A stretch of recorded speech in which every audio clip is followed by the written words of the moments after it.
সমস্ত মিডিয়াদের বলছি আমাদের যে সুসজ্জিত ভাবে অন্যদের এখানে আমাদের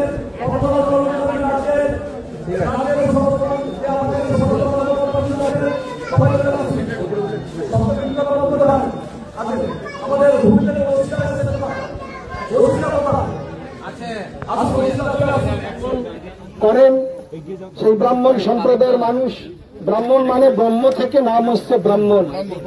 যারা ব্রহ্মকে জানেন, যারা ব্রহ্মকে জানেন তারাই হচ্ছে ব্রাহ্মণ। সেই ব্রাহ্মণ, ব্রহ্ম মানে পরমেশ্বর, পরমাত্মা, দেবতা, তাকেই যারা জানেন তারাই ব্রাহ্মণ। সেই ব্রাহ্মণ শব্দ আজকে ব্রহ্ম থেকে ব্রাহ্মণ। আজকের আমাদের এখানে উপস্থিত আছেন কাঁথি পৌরসভার চেয়ারম্যান শুভকাশ গিরি সহ অন্যান্য সবাই আছেন, সবারই নাম আমি জানি না। আমি সবাইকে আমার পক্ষ থেকে, এবং আমাদের বিষ্ণু আছে, বিষ্ণু একদিকে সংবাদ মাধ্যমে কাজকর্ম করেন, আবার তিনি এই ট্রাস্টেরও একজন মেম্বার।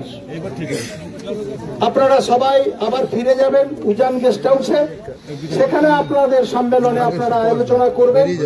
আমার অনেক কাজ আছে। আপনারা সবাই জানেন যে আগামী 30শে এপ্রিল অক্ষয় তৃতীয়ার দিন জগন্নাথ ধামের শুভ উদ্বোধন করবেন মাননীয় মুখ্যমন্ত্রী মমতা বন্দ্যোপাধ্যায়। 28শে এপ্রিল, 29শে এপ্রিল এখানে মহাযজ্ঞ হবে। মুখ্যমন্ত্রী নিজে উপস্থিত থাকবেন, আপনারাও থাকবেন। যে ট্রাস্ট আমরা তৈরি করেছি সেই ট্রাস্টে আপনাদের রাজ্য কমিটির সম্পাদক তপন বাবু আছেন। এই ট্রাস্ট কমিটিতে পশ্চিমবঙ্গ যে আমাদের ট্রাস্ট হয়েছে এই জগন্নাথ ধাম পরিচালনা করবার জন্য, আপনাদের ট্রাস্ট কমিটি থেকে, আমাদের ট্রাস্ট কমিটিতে আমরা তপন বাবুকে নিয়েছি। আমরা তাই তপন বাবুর মাধ্যমে আপনারা সব খবর পাবেন। আমাদের যখন মিটিং হবে, আমরা আপনারা যে কিভাবে সেই উদ্বোধনী অনুষ্ঠানে থাকতে পারবেন, কতজন থাকতে পারবেন, আমরা সব আলোচনা করে আমরা আপনাদের জানিয়ে দেব তপন বাবুর মাধ্যমে। নবান্নতে ইতিমধ্যেই একটা মিটিং হয়েছিল, তপন বাবু ছিলেন তো, আপনি ছিলেন সভাপতি, কারণেই আমরা সেখানে পুরীর দৈতাপতি ছিলেন, তিনি আবার একবার আসবেন। তিনি সবসময় এটা পর্যবেক্ষণ করছেন এবং আমরা আমাদের সমস্ত আমাদের একটু প্রশাসনিক স্তরে আমাদের খুবই ব্যস্ত থাকতে হবে।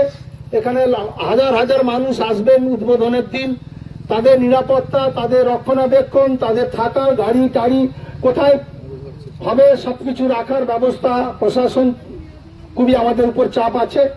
তাই আপনারা এই মাসির বাড়ি থেকে ফিরে গিয়ে আবার আপনারা আপনাদের আলোচনা করবেন যথারীতি। এনারাই হচ্ছেন প্রকৃত সনাতন। কিছু ভণ্ড সনাতন ঘুরে বেড়াচ্ছে বাংলা জুড়ে।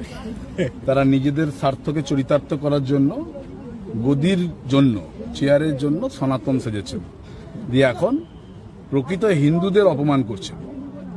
আজকে এখানে যারা পশ্চিমবঙ্গ ব্রাহ্মণ ট্রাস্টের যারা কর্মকর্তারা আছেন সারা রাজ্যব্যাপী, এখানে একটি সম্মেলন হচ্ছে। সম্মেলনের মুখ্য উদ্দেশ্য হচ্ছে যে বাংলার মুখ্যমন্ত্রী, যিনি সর্বধর্ম সমন্বয়ের মানুষকে নিয়ে এক সুতোয় বেঁধে দিয়েছেন, সেই মাননীয় মুখ্যমন্ত্রীর ঐকান্তিক চেষ্টা, তার স্বপ্নের যে সকল প্রকল্প রয়েছে, এবং তার মধ্যে তিনি দীঘায় এসে তিনি চিন্তা করেছেন যে দীঘায় যে জগন্নাথ দেবের মন্দির যারা ভুল বার্তা দিচ্ছে, ভুল প্রচার করছে, তারাই একসময় নকশা করে এইখানে দাঁড়িয়ে, এই যেখানে আমরা দাঁড়িয়ে আছি তার থেকে 10 হাত দূরে, আমরাও সেদিনকে উপস্থিত ছিলাম, মমতা বন্দ্যোপাধ্যায়কে নকশা দেখাচ্ছিলেন, এটা করলে এটা হবে, ওটা করলে এটা হবে। তো মমতা বন্দ্যোপাধ্যায়ের এই প্রকল্প বা এই পরিকল্পনাটা আজকের নয়, তিনি দীর্ঘদিন ধরে এই পরিকল্পনা করছেন এবং দীঘার মানুষকে, দেখুন মানুষের জন্যই তো কাজ করছেন মমতা বন্দ্যোপাধ্যায়। আর মানুষ আসবেন জগন্নাথ মন্দিরে, মানুষ এখানে পর্যটক হিসাবে আসেন, দীঘায় সমুদ্রে স্নান করেন, আবার সেই সমুদ্র স্নানের সঙ্গে সঙ্গে তাদের কাছে একটা নর্ত বাড়তি পাওনা হচ্ছে জগন্নাথ দেবকে দর্শন করবেন। আরে যেই বানিয়ে দিক, যারা আজকে এসব অপপ্রচার করছেন, মানুষ ভগবানের দর্শন করবে, এতে আপনার ক্ষতি কি হলো? আপনার ক্ষতি, আপনার জ্বালা কোথায়? যাদের জ্বালা হচ্ছে, যন্ত্রণা হচ্ছে, যন্ত্রণা জ্বালা মিটিয়ে মানুষের জন্য ভাবুন, মানুষের কথা ভাবুন। এখানে মানুষ আসবে, মন্দিরে দর্শন করবে, ভগবানকে পাবে। যেখানেই যত ভগবান হবে, যত মন্দির হবে, নিশ্চিতভাবে সেখানে প্রার্থনা হবে, মানুষের কল্যাণের জন্য প্রার্থনা হবে, শান্তির বার্তা হবে। হিংসার বার্তা ছড়িয়ে বাংলায় ভেদাভেদ করা যায় না। তাই মমতা বন্দ্যোপাধ্যায়কে আগাম অভিবাদন জানাচ্ছেন যে আমাদের কাছে এই জেলা শুধু নয়, জেলাবাসী হিসাবে নয়, রাজ্যবাসী হিসাবে, ভারতবর্ষের আমরা একজন সন্তান হিসাবে আমাদের কাছে অত্যন্ত গর্বের যে এখানে একটি জগন্নাথ দেবের ধাম, ধাম ঠিক হবে না, যেহেতু ধাম হচ্ছে পুরীর ধাম, এখানে পুরীর আদলে জগন্নাথ দেবের মন্দির তৈরি হচ্ছে। সেই মন্দিরের উদ্ঘাটন হবে আগামী 30শে এপ্রিল। এপ্রিল মাসে আমরা ঢুকে গেছি, আজকে 1 তারিখ, 28 তারিখ এখানে প্রাণ প্রতিষ্ঠা, 29 তারিখ যজ্ঞ এবং 30 তারিখ সকলের উদ্দেশ্যে এই মন্দির খুলে দেওয়া হবে এবং মমতা বন্দ্যোপাধ্যায়ের হাত ধরে সেই উদ্বোধন হবে। তার আগে এই আমাদের সনাতন ব্রাহ্মণ ট্রাস্ট, তপনবাবু আছেন, সহ আমাদের নির্মলবাবু আছেন, আমার অত্যন্ত প্রিয় নির্মল বাবু, তিনি আছেন, সহ প্রত্যেকে আছেন, সকল ব্রাহ্মণ আমাদের পুরোহিতগণ আছেন, প্রত্যেককে আমার শ্রদ্ধা, সশ্রদ্ধ প্রণাম। এবং সকালে আপনারা নিশ্চিতভাবে এই বাংলার যে ঐতিহ্য, এই বাংলার যে গরিমা, সেই গরিমাকে বজায় রাখবেন। বাংলার যে একতা, ঐক্যতা, বাংলায় যে কোনো ভেদাভেদ নেই, বাংলায় কোনো হিংসা নেই, সকল ধর্মের মানুষকে আমরা, মুখ্যমন্ত্রী আমাদেরকে নিজেদের বাড়ির ছেলের মতো ভাবেন। আমরা তার কর্মী, আমরা তার সমর্থক। তিনি যা যা বলেছেন সেগুলো আমরা দায়িত্ব সহকারে কাজ করার চেষ্টা করছি। আমরা ট্রাস্টের মধ্যে রয়েছি। মমতা বন্দ্যোপাধ্যায় যে নির্দেশ দিচ্ছেন দলনেত্রী হিসাবে, এখানে তো দলনেত্রী নয়, এখানে বাংলার মুখ্যমন্ত্রী হিসাবে, কিন্তু আমাদের কাছে তিনি আমাদের অত্যন্ত প্রিয়জন। আমরা একদম ছোটবেলা থেকেই ওনাকে দেখেই আমরা শিখছি। ওনার এই যে সংগ্রামী জীবন, ওনার এই যে সাধারণ মানুষের জন্য কাজ করার যে তার যে জীবনকে অর্পণ করেছেন, সেগুলো দেখেই আজকের প্রজন্ম শিখছে এবং তিনি যা দায়িত্ব দিয়েছেন সেই দায়িত্ব আমরা পালন করার চেষ্টা করছি। জেলা প্রশাসনের তৎপরতা কতটা রয়েছে? পুরোটাই জেলা প্রশাসন, শুধু নয়, রাজ্য প্রশাসনও এতে তৎপর আছেন। রাজ্য প্রশাসন থেকে আমাদের সিএম এর চিফ সেক্রেটারি থেকে শুরু করে ইতিমধ্যেই নবান্নে আপনারা দেখেছেন যে ট্রাস্টের মিটিং হয়েছে, সেই মিটিংয়ে প্রয়োজনীয় পদক্ষেপ গ্রহণ করার জন্য বলেছেন।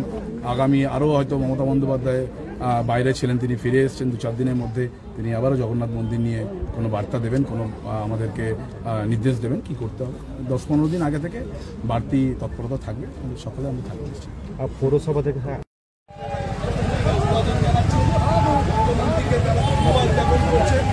এবং এই যে উচ্ছ্বাস, এই যে আনন্দ, এটা নিশ্চিতভাবে অনেকের হয়তো গায়ে লাগছে, অনেকের হয়তো ব্যথা লাগছে, যন্ত্রণা হচ্ছে, কিন্তু ব্যথা যন্ত্রণা ভুলে